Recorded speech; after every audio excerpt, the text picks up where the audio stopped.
আজকে তৈরি করে দেখাবো সুজি দিয়ে কেক। কিভাবে সুজি দিয়ে নরম তুলতুলে কেক তৈরি করা যায় সেটা আজকে আপনাদের সাথে শেয়ার করব। আসসালামু আলাইকুম everyone, welcome back to my channel Swapna cooking and blog চ্যানেলে আপনাদেরকে স্বাগতম। দেশ ও দেশের বাহির থেকে যে যেখান থেকে আমার এই ভিডিওটা দেখছেন, আশা করি সকলেই অনেক ভালো আছেন। আলহামদুলিল্লাহ, আমিও অনেক ভালো আছি। সকলের কাছে আমার অনুরোধ, আমার ভিডিওটা স্কিপ না করে দেখে নেবেন। আমি কিন্তু অন্য সব আপুদের মতো এত সুন্দরভাবে কেক বানাতে পারি না, তবে চেষ্টা করেছি খুব সহজভাবে একটা কেকের রেসিপি আপনাদের সাথে শেয়ার করার জন্য। চলুন তাহলে দেখে নেওয়া যাক। প্রথমে আমি একটা বাটিতে 2টা ডিম নিয়ে নিয়েছি, আর এর মধ্যে দিয়ে দিলাম ছোটো বাটি দিয়ে 1 বাটি পরিমাণে চিনিটা আপনাদের স্বাদ মতো দিয়ে দেবেন। আমি এখানে মিষ্টির পরিমাণটা একটু বেশি দিয়েছি, কারণ আমি কিন্তু একটু মিষ্টিটা বেশি পছন্দ করি। আর একটা হ্যান্ড উইক্সের সাহায্যে ডিম আর চিনিটাকে ভালোভাবে আমি এখানে গুলিয়ে নেব। আমি এখানে অনেকটা সময় ধরে কিন্তু ডিম আর চিনিটাকে ভালোভাবে গুলিয়ে নিয়েছি। একটা সময় কিন্তু আমার এটা হয়ে গেছে। আর এর মধ্যে দিয়ে দিলাম 250 গ্রাম লিকুইড দুধটা কিন্তু আমি আগে থেকে জাল করে ঠান্ডা করে নিয়েছিলাম। দুধটা দিয়ে ভালোভাবে একটু নাড়াচাড়া দিয়ে আবারও এটা ডিম আর চিনির সাথে মিশিয়ে নেব। একই বাটি মেপে আমি এখানে 1.5 বাটি পরিমাণে সুজি দিয়ে দেব। সুজিটা দিয়ে সবগুলো মিশ্রণ একত্রে মিশিয়ে নেব। এই পর্যায়ে এসে আপনাদের কাছে আমার একটাই রিকোয়েস্ট, যারা যারা ভিডিওটি দেখা শুরু করেছেন কিন্তু এখনও পর্যন্ত একটা লাইক দেননি, প্লিজ একটা লাইক দিয়ে দেবেন। আপনাদের একটা লাইকই কিন্তু আমার এই ভিডিওটা আরও কয়েকজনের কাছে পৌঁছে যেতে পারে। আর আপনাদের একটা লাইক কিন্তু আমার শেয়ারের কাজ করে। এবার আমি এর মধ্যে দিয়ে দেব স্বাদ মতো একটু লবণ, আর কেকের স্বাদটা একটু বাড়িয়ে নেওয়ার জন্য দিয়ে দেব একটা কাপ মেপে গরু দুধ। আপনারা চাইলে এটা স্কিপ করতে পারেন। গরু দুধটা দিয়ে আমি ভালোভাবে এটা মিশিয়ে নিয়েছি। আর মিশ্রণটা কিন্তু আমি একটু পাতলা করেছি, যেহেতু এটা সুজি দিয়ে তৈরি করেছি সেহেতু কিন্তু সুজিটা অনেকটাই ফুলে দ্বিগুণ হয়ে যাবে। আর একটা বাটিতে আমি নিয়ে নিলাম ঠান্ডা অল্প কিছুটা দুধ, আর এই দুধের মধ্যে দিয়ে দিলাম 1 চা চামচ বেকিং পাউডার, আর দিয়ে দিলাম 1/2 চা চামচ বেকিং সোডা।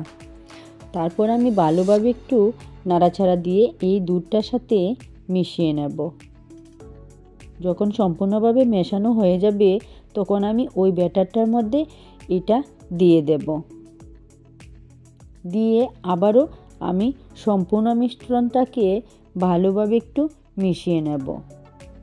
বেকিং পাউডারটা আর বেকিং সোডাটা যখন সম্পূর্ণভাবে মেশানো হয়ে যাবে তখন আমি এর মধ্যে দিয়ে দেব সামান্য পরিমাণে সাদা তেল। তেলটা দিয়েও কিন্তু আমি ভালোভাবে একটু নাড়াচাড়া দিয়ে এটা মিশিয়ে নেব। আপনারা দেখে নিশ্চয়ই বুঝতে পারছেন আমি এখানে ব্যাটারটা কিভাবে তৈরি করে নিয়েছি। ব্যাটারটা কিন্তু আমার সম্পূর্ণভাবে প্রস্তুত করা হয়েছে। আজকে কিন্তু আমি কেকটা একটা প্রেসার কুকারে বানাবো। একটা ছোটো প্রেসার কুকার নিয়ে নিয়েছি, আর এই প্রেসার কুকারটা মেপে আমি একটা কাগজের টুকরা কেচি দিয়ে গোল করে কেটে নিয়েছি। আর এই কাগজের টুকরাটা আমি ভালোভাবে প্রেসার কুকারের ভিতরে দিয়ে দেব। এই কাগজটা দেওয়ার একমাত্র কারণেই হচ্ছে যাতে করে নিচ দিয়ে কেকটা লেগে না যায়। এরপর আমি এখানে দিয়ে দেব সামান্য পরিমাণে একটু তেলটাকে আমি হাতের দ্বারাতে এভাবে মিশিয়ে দেব। যখন ভালোভাবে মেশানো হয়ে যাবে তখন আমি এখানে অল্প পরিমাণে ব্যাটার ঢেলে দেব। আমি এখানে যতটুকু ব্যাটার তৈরি করেছি সেই ব্যাটারটা দিয়ে কিন্তু 2টা কেক বানিয়ে নেব। আর এখানে আমি অর্ধেকটা পরিমাণে ব্যাটার ঢেলে দিয়েছি। আর হাতের দ্বারা আমি একটু 2 সাইড দিয়ে প্রেসার কুকারটাকে ধরে একটু নাড়া দিয়ে দেব, যাতে করে কেকের ভেতরটা ফাঁকা না থাকে। আবারও একটা চামচের দ্বারাতে আমি এইভাবে একটু নাড়াচাড়া দিয়ে দেব। এবার আমি প্রেসার কুকারের ঢাকনাটা দিয়ে আমি প্রেসার কুকারটা ঢেকে দেব। আর এটা আমি চুলায় বেক করব। চুলাতে এটা বসিয়ে দিয়েছি। আমি অপেক্ষা করব প্রায় 25 মিনিট। 25 মিনিট পর কিন্তু আমি আবার ফিরে আসলাম। দেখতেই পাচ্ছেন কেকটা কিন্তু আমার ফুলে দ্বিগুণ হয়ে গেছে। এবার একটা কাঠির সাহায্যে আমি কেকটা দেখে নেব। আমার কাছে মনে হয়েছিল কেকটা সম্পূর্ণভাবে হয়ে গেছে।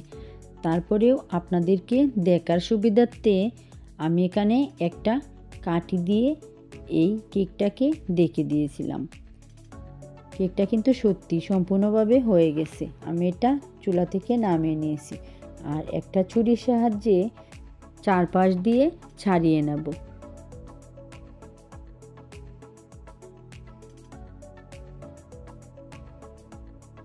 অনায়াসে কিন্তু কেকটা একটা প্লেটের মধ্যে আমি ঢেলে নিয়েছি। তৈরি হয়ে গেল আমার সুজি দিয়ে কেক রেসিপি। আপনারা চাইলেও কিন্তু আপনাদের বাচ্চাদেরকে এভাবে কেক তৈরি করে দিতে পারেন। আর কেটে আমি এটা আপনাদেরকে দেখিয়ে দিচ্ছি ভেতরটা কীরকম জালিদার হয়েছে।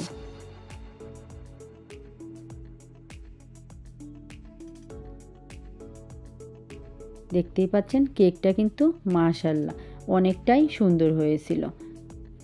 আশা করি আজকে আমার এই রেসিপিটি আপনাদের কাছে ভালো লেগেছে। ভালো লাগলে লাইক কমেন্ট শেয়ার করে দিবেন আর আমার চ্যানেলটাকে সাবস্ক্রাইব করে দিয়ে আমার পাশেই থাকবেন। হাজির হব আরও কোনো এক নতুন রেসিপি নিয়ে। সকলেই ভালো থাকবেন, সুস্থ থাকবেন, আমার জন্য দোয়া করবেন। আল্লাহ হাফেজ। আসসালামু আলাইকুম।